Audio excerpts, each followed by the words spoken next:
Halo adik-adik, perkenalkan ya, aku Kak Ale yang bakal ngajarin kalian tentang materi kali ini. Sebelum mulai, yuk kita berdoa bareng. Berdoa dimulai.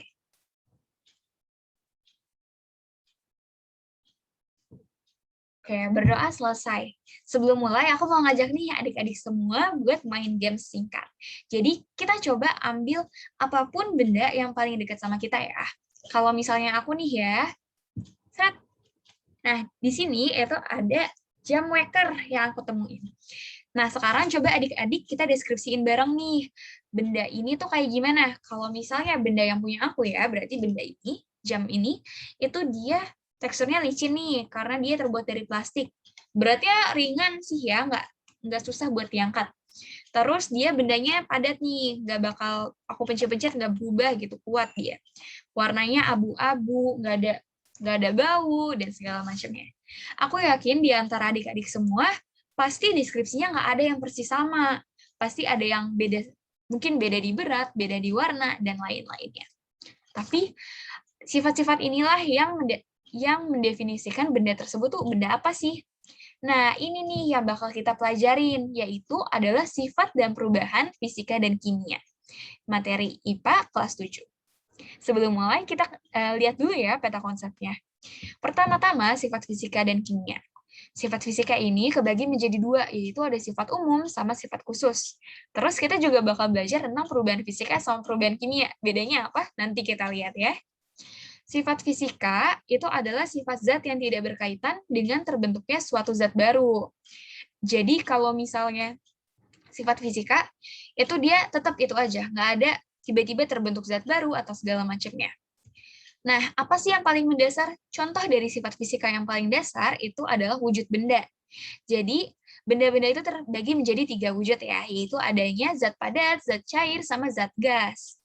Nah, ini tergantung oleh kekuatan dari ikatan partikel yang ngebikin si zat tersebut.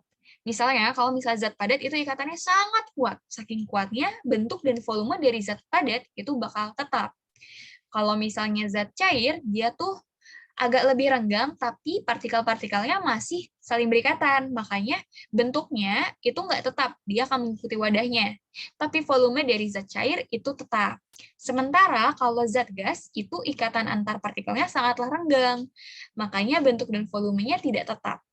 Selain itu, ada juga nih beberapa contoh sifat fisika. Kayak yang tadi mungkin kalian juga udah jelasin. Misalnya berat, atau kayak, oh dia bentuknya besar, warnanya ini, baunya ini, gitu-gitu.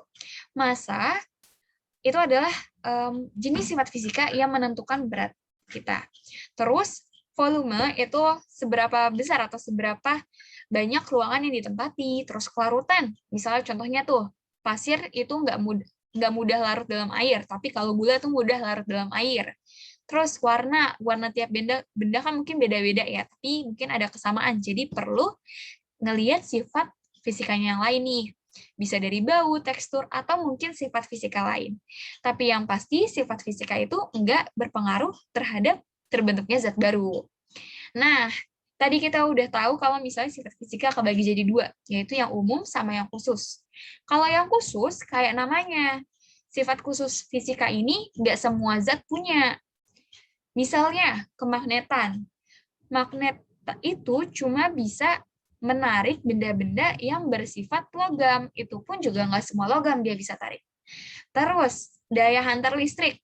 Nggak semua benda bisa menghantarkan listrik. Misalnya, karet atau plastik. Mereka nggak bisa menghantarkan listrik.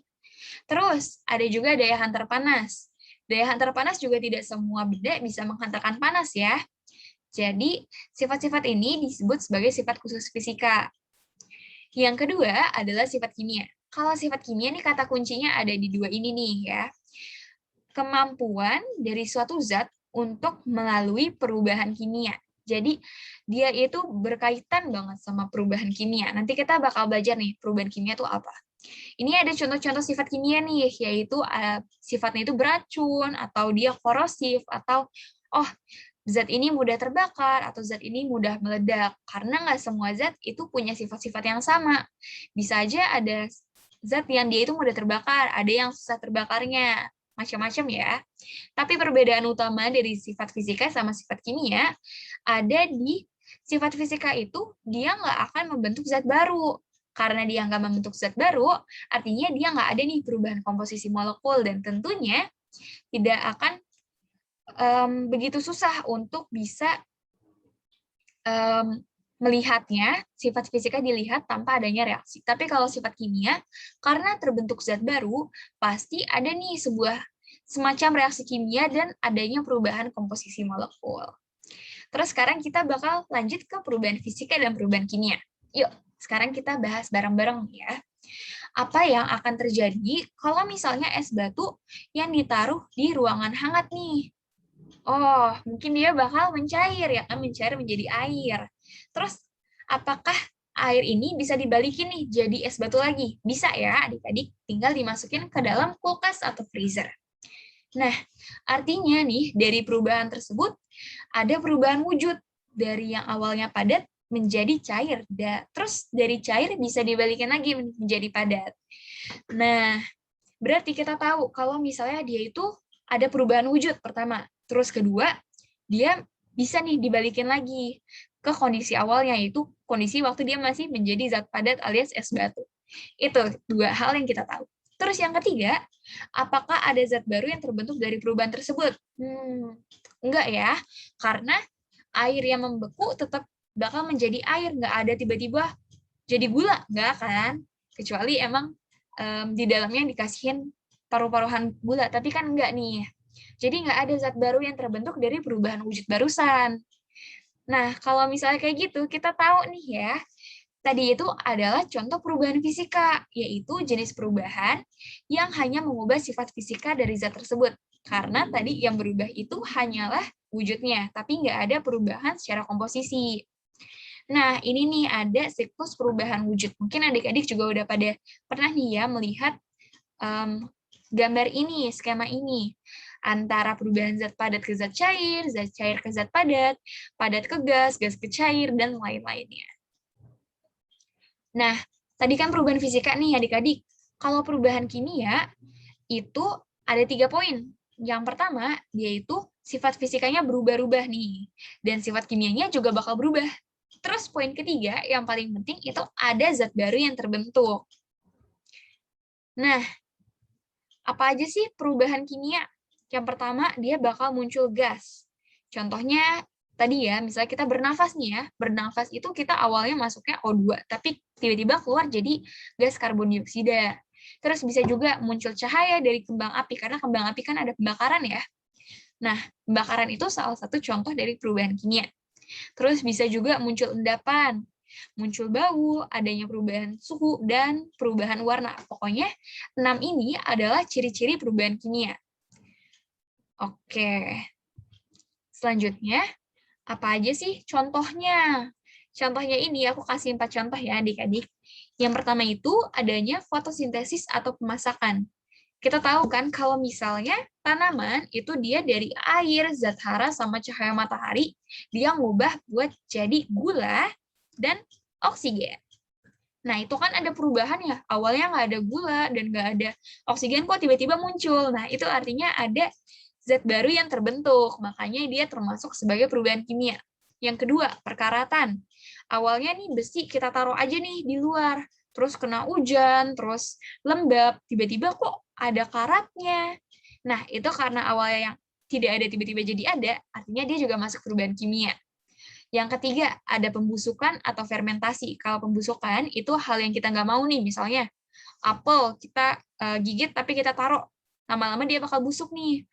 Tapi kalau fermentasi, itu adalah pembusukan dari aktivitas mikroorganisme yang kita pengenin. Misalnya, kita ngebikin tape atau tauco dari zat lain. Nah, itu tuh fermentasi yang kita pengen. Yang terakhir adalah pembakaran.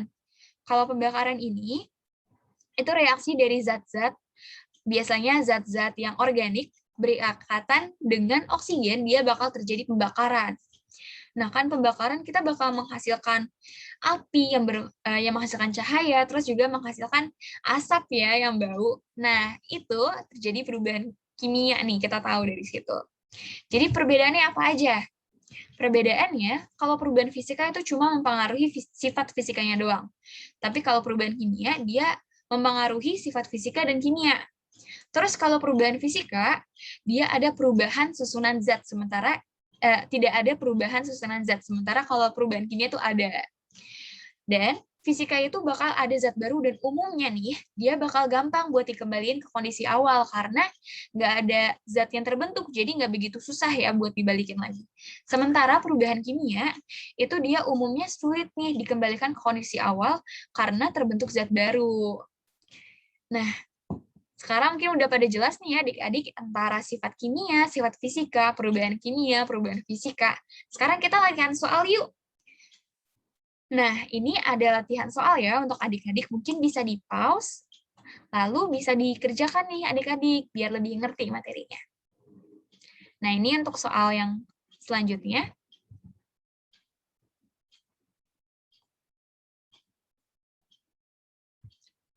Oke, itu aja dari Kak Ale. Terima kasih ya adik-adik yang sudah mendengarkan sampai saat ini. Kalau misalnya ada yang masih bingung tentang penjelasan kakak tadi, bisa ya ditanyain ke kakak atau ke kakak tis yang lain selain Kak Ale. Jangan lupa juga buat dikerjain soalnya. Semangat ya adik-adik. Yuk sekarang setelah belajar bersama, kita berdoa ya. Berdoa dimulai.